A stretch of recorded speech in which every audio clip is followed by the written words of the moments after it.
श्री कृष्ण जन्म की कथा।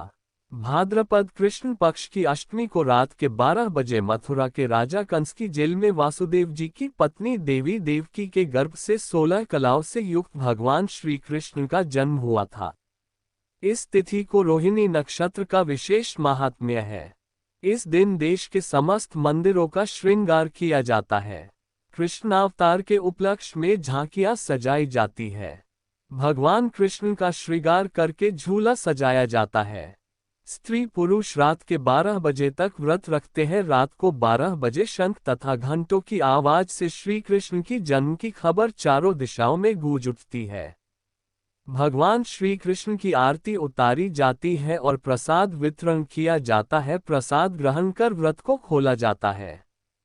कथा द्वापर युग में पृथ्वी पर राक्षसों के अत्याचार बने लगे। पृथ्वी गाय का रूप धारण कर अपनी कथा सुनाने के लिए तथा उद्धार के लिए ब्रह्माजी के पास गई।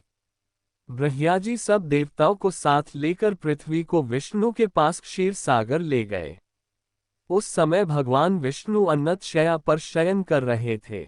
स्तुति करने पर भगवान की निद्रा भंग हो गई। भगवान ने ब्रह्मा एवं सब देवताओं को देखकर उनके आने का कारण पूछा तो पृथ्वी बोली, भगवान मैं पाप के बोझ से दबी जा रही हूँ, मेरा उद्धार कीजिए। ये सुनकर विष्णु बोले, मैं ब्रज मंडल में वासुदेव की पत्नी देवकी गर्भ से जन्म लूंगा। तुम सब देवतागण ब्रज भूमि में जाकर यादव वंश में अपना शरीर धारण कर लो।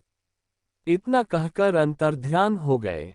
इसके पश्चात देवता ब्रज मंडल में आकर यदुकुल में नंद यशोदा तथा गोप गोपियों के रूप में पैदा हुए। द्वापर युग के अंत में मथुरा में उग्रसेन राजा राज्य करता था। उग्रसेन के पुत्र का नाम कंस था। कंस ने उग्रसेन को बलपूर्वक सिंहासन से उतारकर जेल में डाल दिया और स्वयं राजा बन गया। कंस की बहन देवकी का विवाह यादव कुल में वासुदेव के साथ निश्चित हो गया। जब कंस देवकी को विदा करने के लिए रथ के साथ जा रहा था तो आकाशवाणी हुई कि हे कंस, जिस देवकी को तू बड़े प्रेम से विदा करने कर रहा है उसका 8वां पुत्र तेरा संहार करेगा।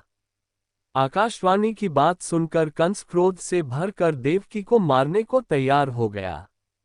उसने सोचा ने देवकी होगी न उसका पुत्र होगा। वासुदेव जी ने कंस को समझाया कि तुम्हें देवकी से तो कोई भय नहीं है, देवकी की 8वीं संतान में तुम्हें सौंप दूंगा। तुम्हारे समझ में जो आए उसके साथ वैसा ही व्यवहार करना। कंस ने वासुदेव जी की बात स्वीकार कर ली और वासुदेव देवकी को कारागार में बंद कर दिया। तत्काल नारद जी वहां पहुंचे और कंस से बोले कि यह कैसे पता चला कि 8वां गर्भ कौन सा होगा, गिनती प्रथम से या अंतिम गर्भ से शुरू होगा। कंस ने नारद जी के परामर्श पर देवकी के गर्भ से उत्पन्न होने वाले समस्त बालकों को मारने का निश्चय कर लिया। इस प्रकार एक एक करके कंस ने देवकी के 7 बालकों को निर्दयता पूर्वक मार डाला। भाद्रपद के कृष्ण पक्ष की अष्टमी को रोहिणी नक्षत्र में श्री कृष्ण का जन्म हुआ। उनके जन्म लेते ही जेल ही कोठरी में प्रकाश फैल गया। वासुदेव देवकी के सामने शंख, चक्र, गदा एवं पद्मधारी चतुर्भुज भगवान ने अपना रूप प्रकट कर कहा, अब मैं बालक का रूप धारण करता हूँ, तुम मुझे तत्काल गोकुल में नंद के यहाँ पहुँचा दो और उनकी अभी अभी जन्मी कन्या को लाकर कंस को सौंप दो। तत्काल वासुदेव जी की हथकड़ियां खुल गई।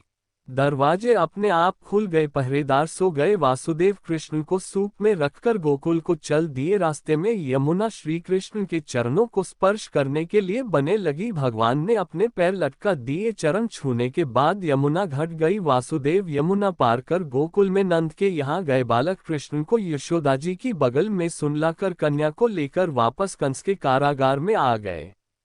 जेल के दरवाजे पूर्ववत बंद हो गए। वासुदेव जी के हाथों में हथकड़ियां पड़ गई। पहरेदार जाग गए। कन्या के रोने पर कंस को खबर दी गई।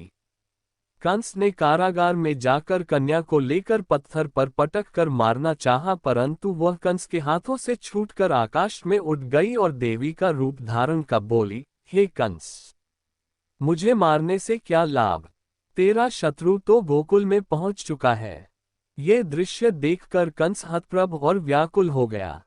कंस ने श्री कृष्ण को मारने के लिए अनेक दैत्य भेजे। श्री कृष्ण ने अपनी अलौकिक माया से सारे दैत्यों को मार डाला। बड़े होने पर कंस को मारकर उग्रसेन को राजगद्दी पर बैठाया। श्री कृष्ण की पुण्यतिथि को तभी से सारे देश में बड़े हर्षोल्लास से मनाया जाता है। इसी भगवान की वीडियो देखने के लिए सब्सक्राइब करें चैनल को और बेल आइकॉन दबाएं।